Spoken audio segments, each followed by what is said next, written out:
رب العالمين والصلاة والسلام على سيد المرسلين وعلى آله وأصحابه أجمعين وعلى من تبعهم بإحسان إلى يوم الدين أما بعد. قال رسول الله صلى الله عليه وسلم طلب العلم فريضة على كل مسلم. معزز صدر اجلاس جناب ڈاکٹر امان اللہ محمد اسماعیل المدنی حفظ اللہ، دیگر معزز علماء کرام، دانشوران اور قرب و جوار سے تشریف فرما مہمانان اعظام، ابھی مجھے تاثراتی کلمات کے لیے دعوت دی گئی ہے اور بانڈڈ بھی کر دیا گیا ہے کہ 2-3 منٹ کے اندر اپنی بات کو پوری کر لی جائے. انشاءاللہ میں اپنے وقت پر اپنی باتوں کو ختم کروں گا. معزز حاضرین، علم اور کھانا دو ایک ایسا لازمہ ہے کہ انسان کے لیے ضروری ہے. بغیر کھائے ہوئے اگر ایک انسان رہتا ہے تو ایک انسان کی موت ہو سکتی ہے، لیکن بغیر علم کے موت اگر ہوگی تو پوری قوم کی موت ہوگی. علم کے بغیر کوئی قوم زندہ نہیں رہ سکتی. اور دیکھنے کے اعتبار سے وہ انسان حرکت کرتا ہوا نظر آئے گا، وہ زندگی کے دور دھوپ میں گاڑی کے پہیے اور چکے کے مانند وہ چکر کاٹ رہا ہوگا، لیکن حقیقت میں انسانی تاریخ میں ایسی قوم مردہ قرار پائی گی.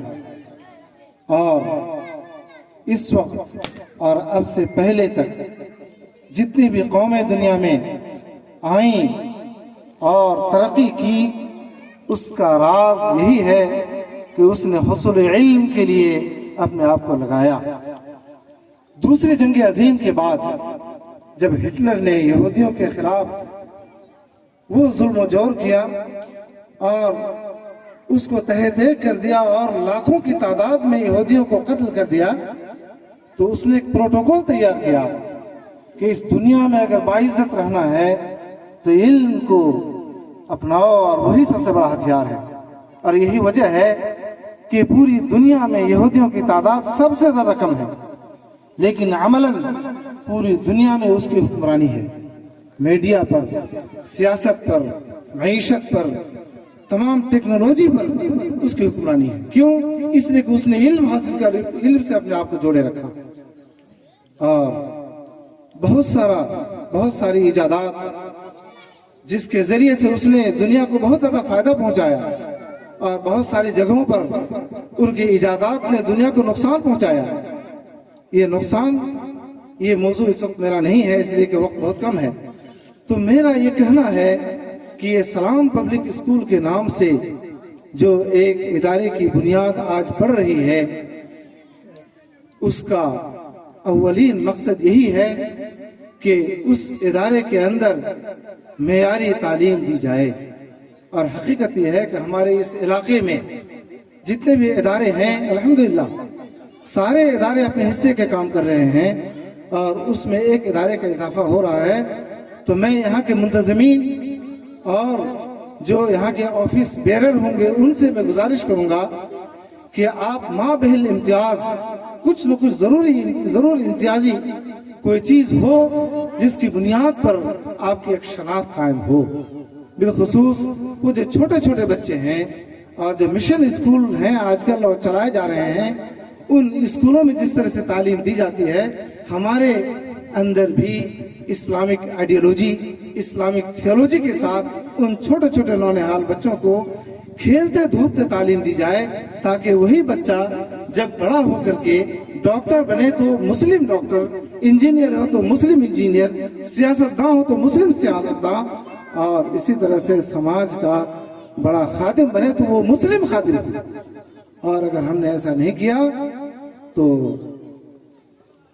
جب ہندوستان میں انگریزوں کی حکومت تھی، اس نے کہا تھا کہ یہ جو بچے آپ دیکھ رہے ہیں نام کے اعتبار سے تو مسلمان ہیں، لیکن عمل اور سوچ کے اعتبار سے ہمارے دامے فریب آ چکے ہیں، اس چنگل سے ہم کو نکالنا ہے۔ مولانا علی میاں ندوی رحمۃ اللہ علیہ نے کہا تھا کہ نئی نسل کو ایمان پر باقی رکھنے کے لیے ضروری ہے کہ معیاری اسکول قائم کیے جائیں۔ اور کچھ دنوں پہلے ڈاکٹر رحمۃ اللہ سلفی حفظ اللہ تشریف لائے تھے ملی ماڈل اکیڈمی میں۔ انہوں نے کہا تھا کہ کویت سے ایک ڈیلیگیشن آیا تھا، تو انہوں نے کہا اس ڈیلیگیشن نے کہ اس وقت مسلمانوں کے لیے سب سے ضروری ہے کہ اسلامی نہج پر انگلش میڈیم اسکول قائم کیا جائے۔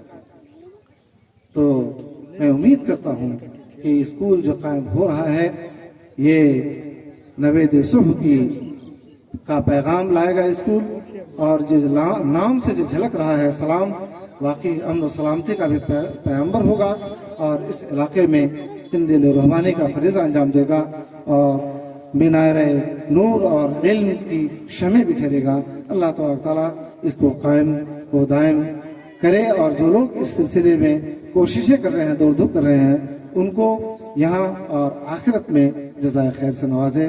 آمین۔ وآخر دعوانا ان الحمدللہ رب العالمین۔